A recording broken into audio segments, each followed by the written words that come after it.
Hi everyone, welcome to our YouTube channel keep it simple. आज के video में हम बात करेंगे चाइना की क्रूड ऑयल सप्लाई की। जुलाई 2022 तीसरा ऐसा लगातार महीना है जिसमें कि रशिया चाइना का टॉप ऑयल सप्लायर रहा है।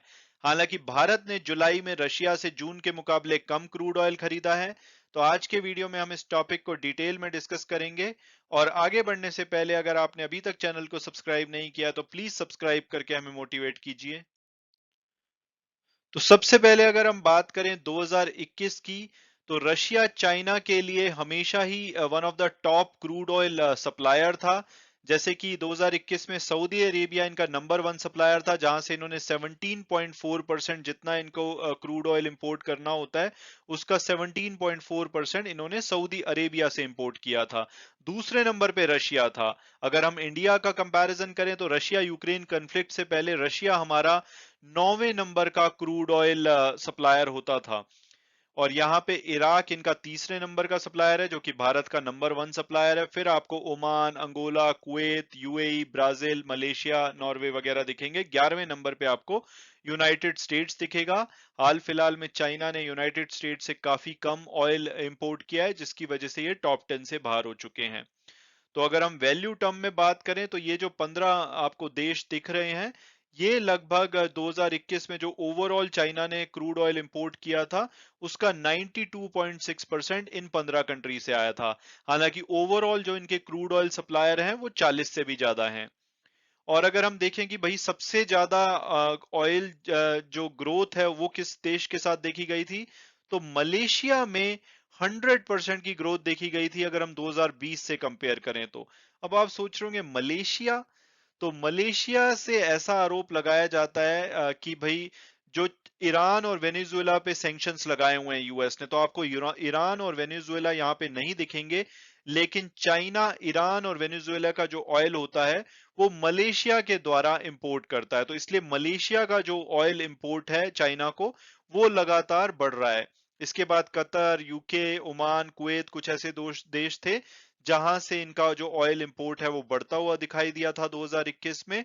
और ब्राजील और यूएस दो ऐसे देश थे टॉप 15 में जहां से इनका ऑयल घटता हुआ दिखाई दिया था। खासकर यूएस में 16% की कमी देखी गई थी 2020 के मुकाबले। और अब अगर बात की जाए लेटेस्ट डेवलपमेंट की, तो जुलाई 2022 तीसरा ऐसा लगातार महीना है जबकि रशिया जो है चाइना का टॉप ऑयल सप्लायर बना हुआ है। और इसकी वजह यह है कि जो इंडिपेंडेंट रिफाइनर्स हैं चाइना के, उन्होंने रशियन जो डिस्काउंटेड ऑयल है उसको खरीदना ज्यादा किया है।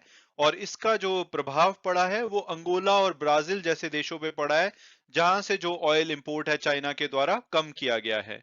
अगर रशियन ऑयल के जुलाई इंपोर्ट्स की बात की जाए तो इन्होंने 7.15 मिलियन टन जो क्रूड ऑयल है वो रशिया से इंपोर्ट किया है, जो कि पिछले साल के मुकाबले 7.6% ज्यादा है। और अगर हम पर डे के हिसाब से देखें तो 1.68 मिलियन बैरल पर डे का ऑयल इंपोर्ट किया गया जुलाई में। हालांकि ये मई के मुकाबले कम है। मई में 2 मिलियन बैरल पर डे का जो ऑयल है वो रशिया से इंपोर्ट किया गया था।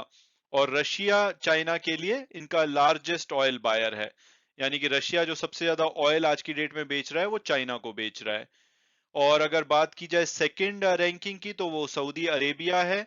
हालांकि इन्होंने जून के मुकाबले ज्यादा ऑयल बेचा है, लेकिन फिर भी जून का जो महीना था वो पिछले 3 साल का सबसे लोएस्ट था। लेकिन अभी इन्होंने जुलाई में थोड़ा सा ज्यादा ऑयल इंपोर्ट किया है सऊदी अरेबिया से 6.56 मिलियन टन।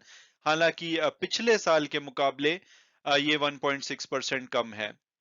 और ईयर टू डेट की बात की जाए, यानी कि जनवरी से जुलाई का ओवरऑल जो रशियन क्रूड ऑयल इंपोर्ट है या ओवरऑल क्रूड ऑयल इंपोर्ट है, उसमें रशिया के द्वारा 48.45 मिलियन जो टन है वो क्रूड ऑयल इंपोर्ट किया गया है चाइना को। और यहाँ पे रशिया दूसरे नंबर पे आता है, क्योंकि पहले नंबर पे अभी भी सऊदी अरेबिया बना हुआ है। हालांकि आने वाले महीनों में रशिया इनको पछाड़ देगा, क्योंकि लगातार रशिया इनका टॉप सप्लायर बना हुआ है। सऊदी अरेबिया से जैन टू जुलाई के बीच में 49.84 मिलियन टन जो क्रूड ऑयल है वो इंपोर्ट किया गया है।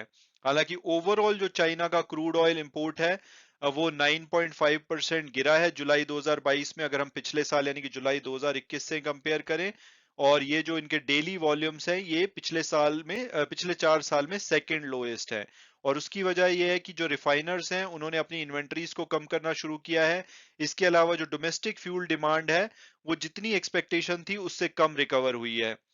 और अगर बात की जाए भाई वेनेजुएला और ईरान का, हम बोला जाता है कि भाई ये उनसे भी ऑयल इंपोर्ट करते, तो ऑफिशियली ये वहां से ऑयल इंपोर्ट नहीं कर रहे।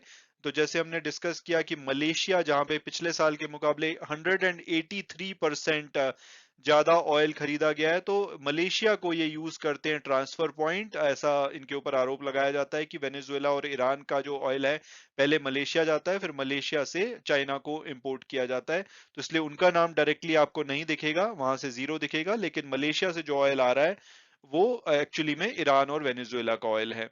इसके अलावा अगर किन देशों को सबसे कम ऑयल खरीदा है, तो मंथली बेसिस पे देखा जाए तो इराक, अंगोला, ब्राजील और यूएस का जो शेयर है ऑयल का वो गिरा है। और अगर ईयर टू ईयर डेट पे बेसिस पे देखा जाए तो यूएस से 49% 2022 में कम ऑयल खरीदा है चाइना ने। इसके अलावा ब्राजील से 27% कम और अंगोला से 15.5% कम। और अब अगर बात की जाए कि भाई भारत के क्रूड ऑयल इंपोर्ट का क्या चल रहा है, तो भारत ने जुलाई 2022 में 8,77,400 जो बैरल पर डे का ऑयल है ये रशिया से शिप करा है, यानी कि इंपोर्ट किया है। हालांकि जून के मुकाबले 7.3% कम है, लेकिन अभी भी जो रशिया है भारत का सेकंड बिगेस्ट ऑयल सप्लायर बना हुआ है इराक के बाद। अगर हम सऊदी अरेबिया की बात करें तो वहां से जुलाई के महीने में काफी ज्यादा ऑयल इंपोर्ट किया गया है, 25.6% जून के मुकाबले। और यहाँ पे 8,24,700 बैरल पर डे का जो ऑयल है वो इंपोर्ट किया गया है जुलाई में, जो कि पिछले 3 महीने का हाईएस्ट है। ज्यादातर जो हमारे रिफाइनर्स हैं उनके सऊदी अरेबिया के साथ ऑलरेडी कॉन्ट्रैक्ट है, तो इनके साथ कंप्लीटली कम कर पाना मुश्किल है। और अब इन्होंने जो थोड़े बहुत डिस्काउंट है वो भी ऑफर किए हैं जून और जुलाई के महीने में, जिसकी वजह से यहाँ पे थोड़ा इंक्रीज देखा जा रहा है। इराक दो अभी भी वो नंबर 1 पे बना हुआ है, लेकिन ये पहली बार है 10 महीने में जबकि वहां से जो सप्लाई है वो 1 मिलियन यानी कि 10 लाख बैरल पर डे से कम हुई है। और 9.3% जून के मुकाबले कम ऑयल इंपोर्ट किया गया है इराक के द्वारा। तो इराक भी अपना शेयर लूज कर रहा है, लेकिन अभी भी वो नंबर 1 बने हुए हैं, रशिया से काफी ऊपर है। मैं उम्मीद करता हूं कि आपको ये वीडियो पसंद आया होगा और आपने कुछ नया जाना होगा। Thanks so much for watching the video and God bless you all.